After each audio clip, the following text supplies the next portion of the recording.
नतीजों का दौर चल रहा है, बहुत सारी खबरें आ रही हैं। बीईएमएल के नतीजे हमने देखे, काफ़ी शानदार देखने को मिले हैं। दूसरी तिमाही के अंदर कंपनी घाटे से मुनाफे में आती हुई दिखाई दी। कंपनी को जो मुनाफा हुआ है वो करीब 51.8 करोड़ रुपए का हुआ है। तो यहाँ पर शानदार नतीजे जो है वो बीईएमएल के देखने को मिले हैं।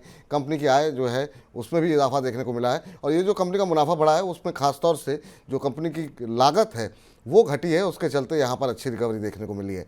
आय में हमने देखा करीब 14% के आसपास की बढ़त देखने को मिली, और ये 916.8 करोड़ रुपए रही। सर, आज शानदार तेजी देखने को मिल रही है बीईएमएल के अंदर। श्रीकांत सर, आपसे जानना चाहेंगे अभी क्या करना चाहिए सर इन लेवल्स के ऊपर? काफ़ी अच्छा मूव देखने को मिल रहा है, सुबह से ही मोमेंटम बना हुआ है, अभी भी 3.25% के आसपास की मजबूती है, 2154। फ्रेश बाइंग की यहाँ पर सलाह रहेगी, या जिनके पास है उन्हें क्या करना चाहिए?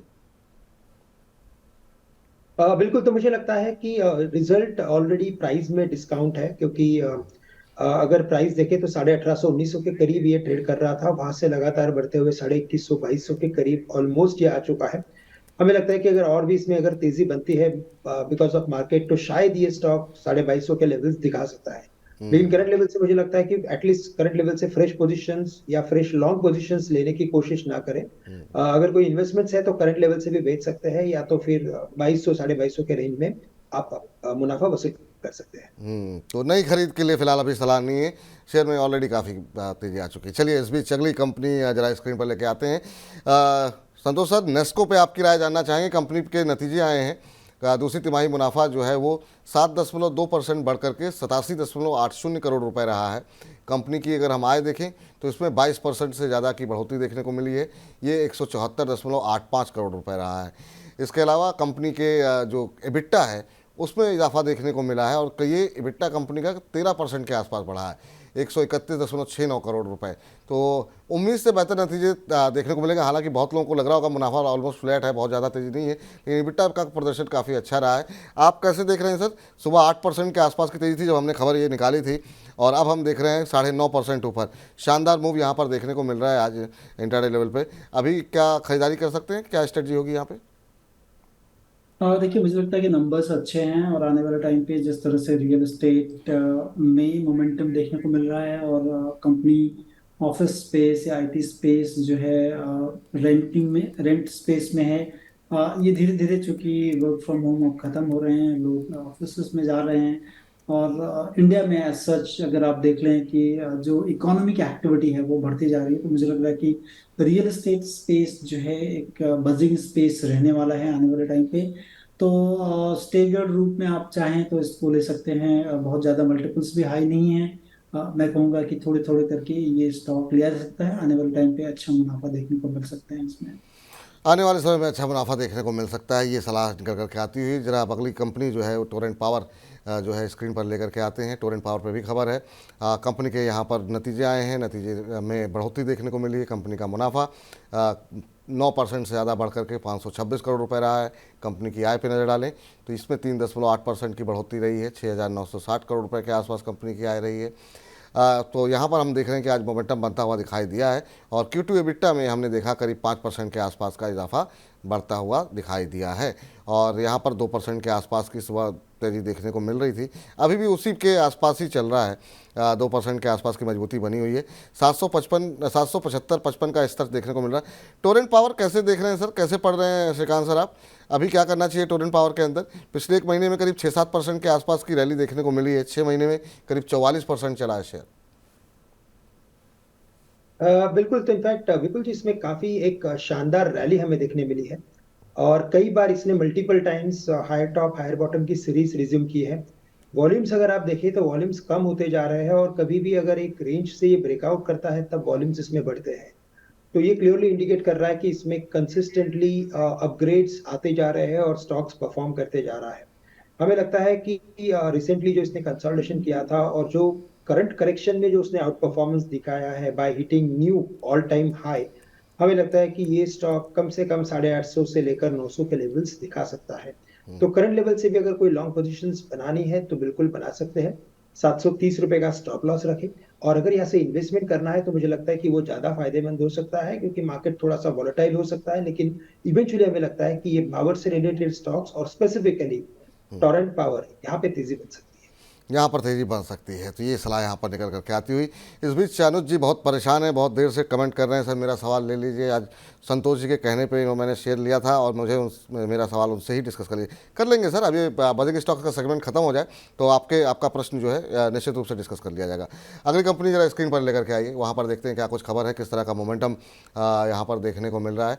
और HL के अंदर सर खबर ये है संतोष सर कि एयरबस के साथ इन्होंने एक करार किया है, और ये करार किया है कंपनी के जो तमाम एयरक्राफ्ट हैं A320 के नाम से जो एयरक्राफ्ट है उसके रखरखाव और रिपेयरिंग, ये तमाम सुविधा जो है वो HL की तरफ से मुहैया कराई जाएगी।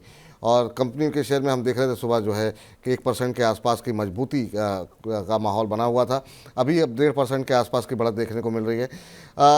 शानदार मूव यहाँ पर भी देखने को मिला है सर, HL के शेयर ने काफ़ी अच्छा प्रदर्शन किया है। आपकी क्या सलाह रहेगी, अब क्या करना चाहिए इन लेवल्स पे आकर के?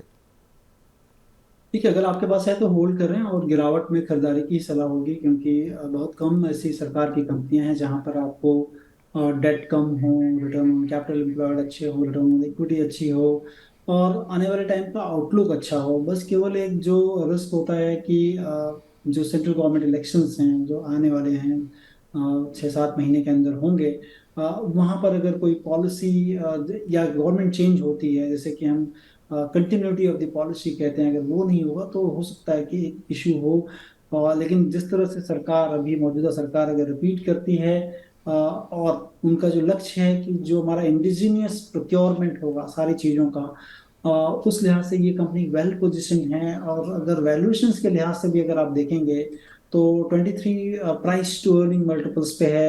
ईवी एबिटा अगर देखें 14 के नीचे है, तो काफी वेल पॉइज्ड है कि यहाँ से भी ग्रोथ इसमें आ सकती है। मुझे लगता है कि गिरावट पे खरीदने की सलाह होगी। गिरावट पे खरीदने की सलाह होगी यहाँ पर। चलिए अब अगली कंपनी लेकर के आते हैं और जानते हैं कि यहाँ पर क्या कुछ खबरें निकल करके आ रही हैं। तो अगली कंपनी सर आपसे जानना चाहेंगे एस्ट्राजेनेका को लेकर के। यहाँ पर जो है हम देख रहे हैं कि कंपनी के नतीजे आए हैं, 60% से ज़्यादा कंपनी का मुनाफा बढ़ा है और ये बढ़ करके 52.4 करोड़ पर रहा है। आय में अगर हम देखें तो 31.7% की बढ़ोतरी देखने को मिली है और ये 311 करोड़ रुपए की रही है। तो अच्छे नतीजे देखने को मिले हैं। हाल ही में कंपनी ने एक, आपको बता दें कि एक और खबर है कि मोटापे को दूर करने की दवा के लाइसेंस जो है वो इकोजेनी से खरीदेगी। ये चीन की कंपनी है जो कि एक दवा बनाती है और उसके साइड इफ़ेक्ट्स जो है काफ़ी कम है। मोटापे को दूर करने के लिए ये दवाएं इंजेक्ट करते हैं, मतलब इंजेक्शन है ये। और लाइसेंस खरीद में करीब $200 करोड़ जो है वो इन्वेस्टमेंट किया जाएगा। सर एस्ट्राजेनेका फार्मा के अंदर पिछले कुछ दिनों में एक फिर से मोमेंटम बनता हुआ देखने को मिला है श्रीकांत जी। अब तो हालांकि अब देख रहे हैं एस्ट्राजेनेका थोड़ा सा नीचे आ गया है ऊपरी स्तर से। आप कैसे देख रहे हैं सर एस्ट्राजेनेका को, इन लेवल्स पे क्या करना चाहिए? तो देखिए, कभी भी अगर कोई भी स्टॉक अगर अपने प्रीवियस हाई पे अगर आता है तो वहां पे एक बार मुनाफा वसूला जाता है। मोस्ट ऑफ द टाइम जो एक्सपर्ट्स रहते हैं तो वो उस एक पर्टिकुलर पोजीशन में से एग्जिट कर लेते हैं, और अगर उस पर्टिकुलर हाई के ऊपर अगर ये ट्रेड करने लगता है तो फिर जाके वापस इसमें रिव्यू करके खरीदा जा सकता है। तो मैं करंट लेवल से यही कहूंगा कि अगर कोई इन्वेस्टमेंट्स अगर हो तो उसमें करंट लेवल से एक बार एग्जिट कर ले।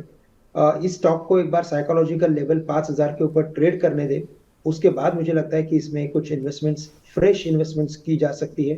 बट करंट लेवल से बिल्कुल मुनाफा वसूला जा सकता है, या तो एटलीस्ट इन लेवल्स पे लॉन्ग की पोजीशन ना बनाए। इन लेवल्स पे लॉन्ग की पोजीशन ना बनाए, ये फिलहाल सलाह यहाँ पर निकल के आती हुई। चलिए अगली कंपनी जरा स्क्रीन पर लेकर आते हैं एनसीसी पे भी आज हम देख रहे हैं अच्छा मोमेंटम देखने को मिल रहा है। नतीजे हैं यहाँ पर अच्छे और 37% कंपनी का मुनाफा बढ़ा है और ये 86.5 करोड़ रुपए के आसपास रहा है। आय पे नजर डालते हैं तो यहाँ पर जो खबर यहाँ पर ये भी है कि सब कॉन्ट्रैक्टर जो बिल है और लागत बढ़ने से कंपनी का मुनाफा घटा है। अच्छा, इस वजह से यहाँ पर कंपनी का मुनाफा घटा है, लेकिन उसके बावजूद जो है तेज़ी देखने को मिल रही है। आय में 40% की बढ़ोतरी देखने को मिली है, मुनाफा घटा है और ये बढ़ करके आय जो है बढ़ करके रही है 4,719 करोड़ रुपए।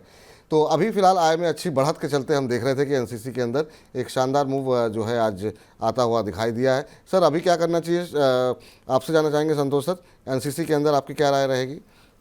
अच्छे रिटर्न दिए हैं इसने भी।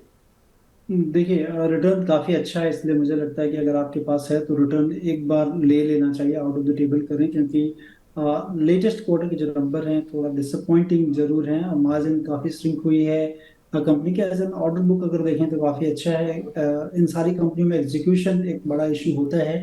तो गोइंग फॉरवर्ड एज सच मेरे कंपनी पे ध्यान ठीक है, लेकिन चूंकि ये नंबर खराब हैं तो और मार्केट ऐसा लग रहा है कि शायद करेक्ट हो सकते हैं, उस लिहाज से मुझे लग रहा है कि अगर आपके पास है तो एक बार बुक करें।